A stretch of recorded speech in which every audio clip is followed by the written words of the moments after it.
So the Heart Sutra is one of the Prajnaparamita sutras. So another would be the Diamond Sutra. There are about 40 of them, right? Prajnaparamita means perfection of wisdom, or sometimes it can refer to the Buddha of transcendental wisdom, known as the Great Mother. Right? So Prajnaparamita sutras, like the Heart Sutra, are meant to help us see the nature of reality. Thich Nhat Hanh, the great teacher, says that the Heart Sutra is not just for chanting or being put on an altar for worship. It's given to us as a tool to work for our liberation and the liberation of all beings. So liberation from what, right?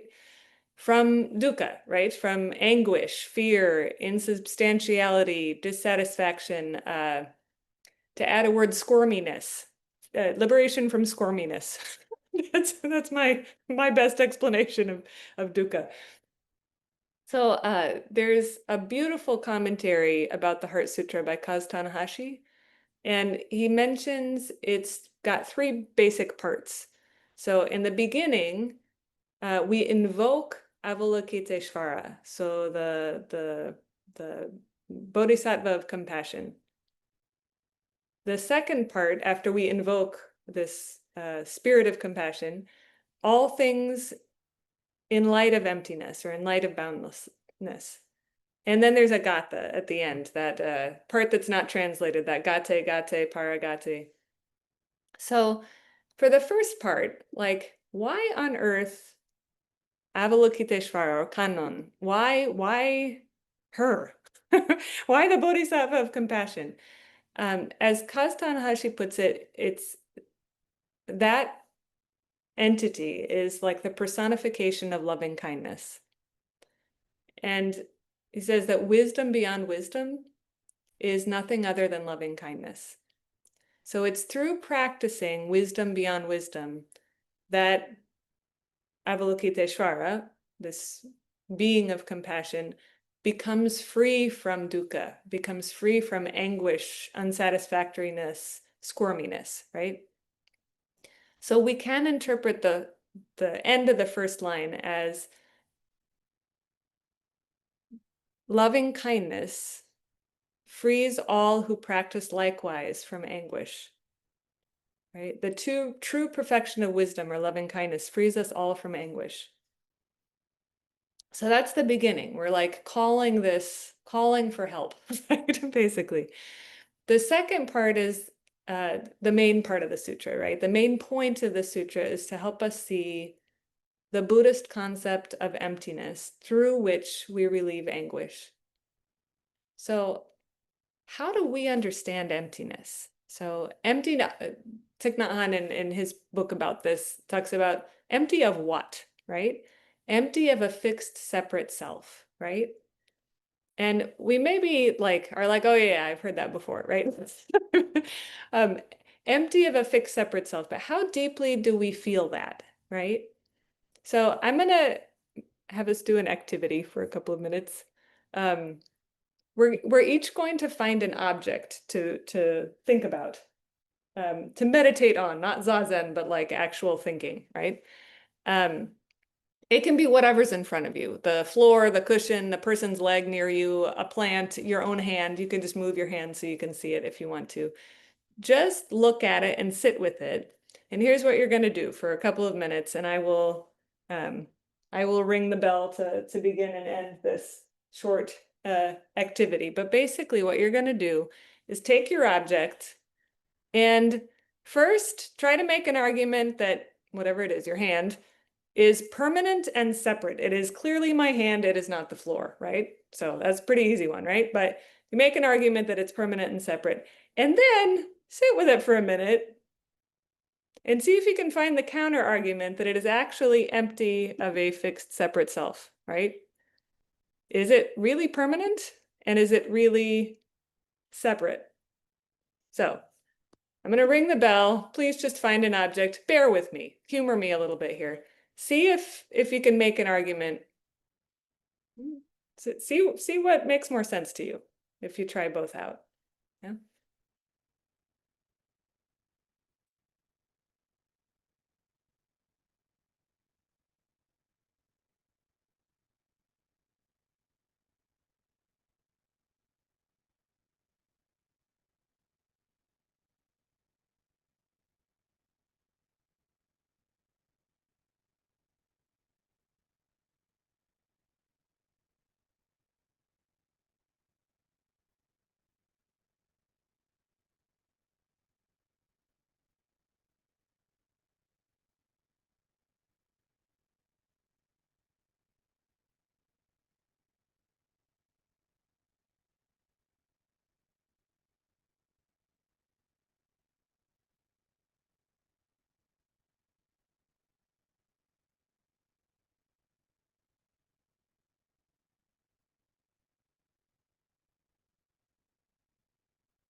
Thank you for trying that out.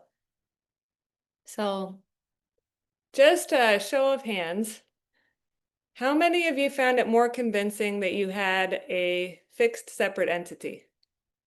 I won't make you explain anything, just just show of hands. No? How many of you found it more compelling that it is not actually, as you looked at it more deeply, a fixed separate entity? Oh, okay. Most of us saw that. I can't really make an argument that this is a fixed separate entity.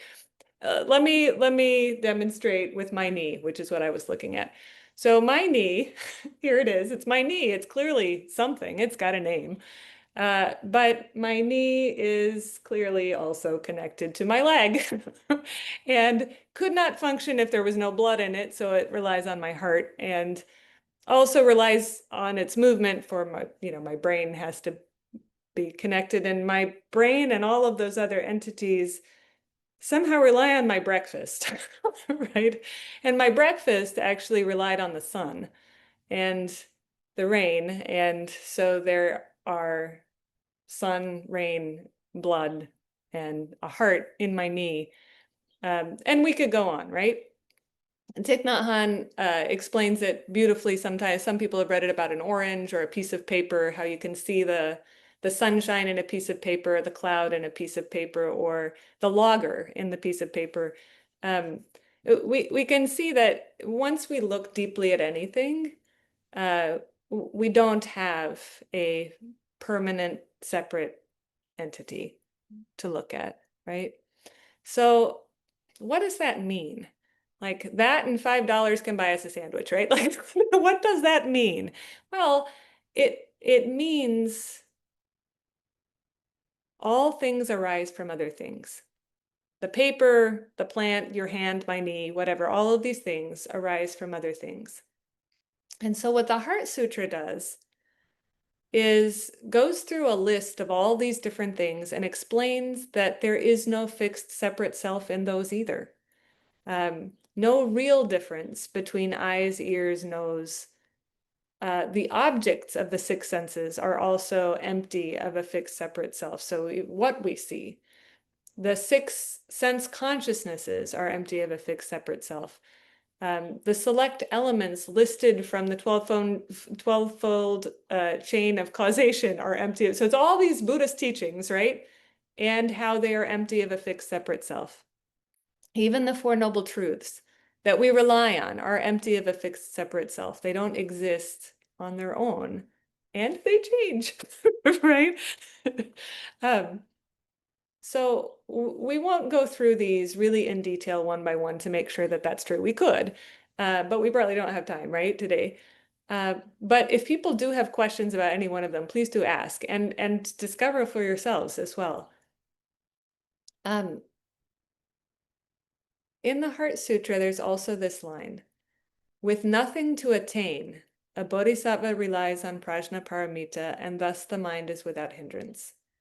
So just the beginning part of that, why is there nothing to attain? Like, what mind are we coming from when we're not looking to attain anything? It's tricky, right? Most of the time, most of us are trying to attain something. Most of us are here because we're trying to attain something, right? What mind are we coming from when we're not looking to attain anything? It's some teachers refer to it as big mind, right? Where there is no old age and death, nor extinction of old age and death, no suffering, no cause, no cessation, no path, no knowledge, and no attainment. No attainment means we realize that everything is empty of that fixed separate self. Because if we're all waves in the ocean and we realize that we're all water and we see our true water self, right? We're not going around looking for something other than what we have. We're not looking for what another wave has. We're not feeling like we're lacking, we're a lesser wave, or it's a completely, a lot of the mind loops that we get into just don't make any sense when we see that we are water. The waves don't trouble us so much. But letting go of attainment is not so easy, right? We like to think that we're getting somewhere.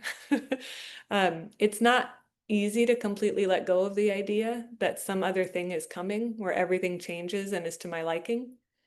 Uh, some of us also even practice this way, waiting for everything to be to our liking. If only if I read this, if I do that, if I buy this, if I connect with this person. Um, Many of us at different times in our life come into practice or into a new relationship, into a purchase online, even at the monastery store, expecting to find Jesus, expecting to be absolved of all of our sins and see miracles and suddenly be happy and for suffering to dissipate. And when that doesn't happen, we may go away feeling frustrated or disenchanted. I want to mention I have done this, right? I have done this so in many ways, but just as an example, I did this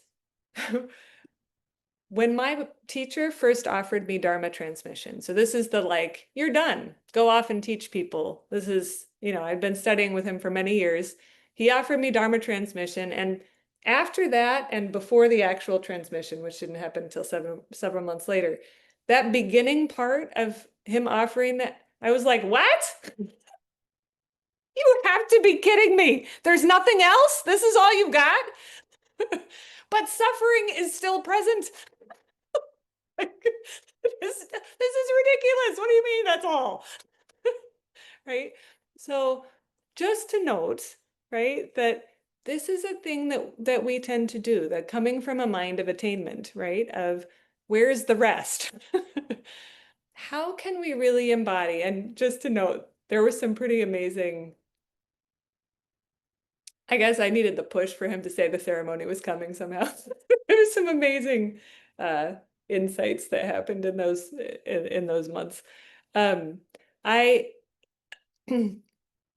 I want to know though, how can we really embody like being nobody, going nowhere, like really no attainment, coming from that big mind? It is such a beautiful place to be when we look at um, this sutra has this like unique ability to inspire devotion from people worldwide. And when we look at the devotional and not only intellect, the intellectual, yes, and the heart and body practices this sutra inspires, I think there's something there in terms of people's ability to connect with us as the water in the waves, Um, so here in the United States and probably in Canada, culture is not so wildly different, although I know we'd like to point out some differences, and I appreciate you all for those. Um, but maybe the highest form of praise that we give to something is to study it, to put our intellectual attention on it. It's a high form of praise in our cultures. For other cultures, the devotion to the Heart Sutra manifests in some other ways. I mean, we chant it, right? We just did. Putting it on the altar to be displayed. My husband had a beautiful copy of the Heart Sutra that he did in this gold calligraphy. It's beautiful, just beautiful. Putting it on the altar, displaying it. There's Shakyo class. Copying it is really common in Japan. People just come together and copy the sutra each week as a practice. So the important thing about this is exploring this with our whole self, our bodies, our minds and intellect, our hearts. Um, we don't sing someone else's song here. We can explore our song to the Heart Sutra, right? We can explore the possibility that something happens when we interact with the sutra wholeheartedly. If we have a worry, you don't even have to believe it, but just explore the possibility that it can help, that it can shift something. Dedicate your practice to that being or that worry or that, if it's a loved one's health, explore the possibility that wholehearted practice of this can shift something about it, right? It's not to say don't go get medical treatment, but like explore the possibility that there is some healing there. If it's, climate anxiety that we have, if it is a deep grief that we have, explore the possibility wholehearted practice can spark some kind of deep transformation of greed and ignorance that will shift something, right? So I think the last thing I want to leave us with here is just maybe some homework with that is uh, can we continue to practice in many ways to understand and feel with emptiness mind, if that, Zazen, study of the Prajnaparamita Sutras, like the Heart Sutra and Diamond Sutra about emptiness. Um, Continuing even the activity you began here, like, okay, what about my hand? Right? What's going on with my knee? Um, really like rationally trying to find the fixed separate entity and convincing, like really trying to puzzle it out, looking for clues. Just as an example, this is so many examples in daily life of fixed separate self is clearly not really a thing, but it's such an illusion, such a strong illusion. Um, I have a baby.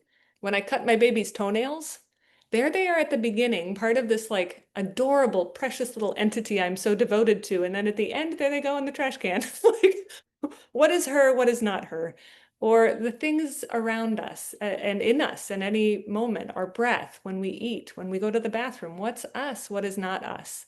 Can we really make a case for? Is it even really rational that there is a fixed, separate me, right? If we practice seeing small things in this way, eventually we can see like this more and more. And we can start to see larger social phenomena as part of a widened understanding. And there, our action can come from wisdom and from empathy instead of from limited view that may create more harm or anger. Um, so the homework is explore the possibility that studying this can be a whole body kind of experience. We can delve into it earnestly and with all of us. We can drum it, write it, chant it in a language you don't understand if possible. See if anything opens up for you. So thank you all very much for participating and for the tech support.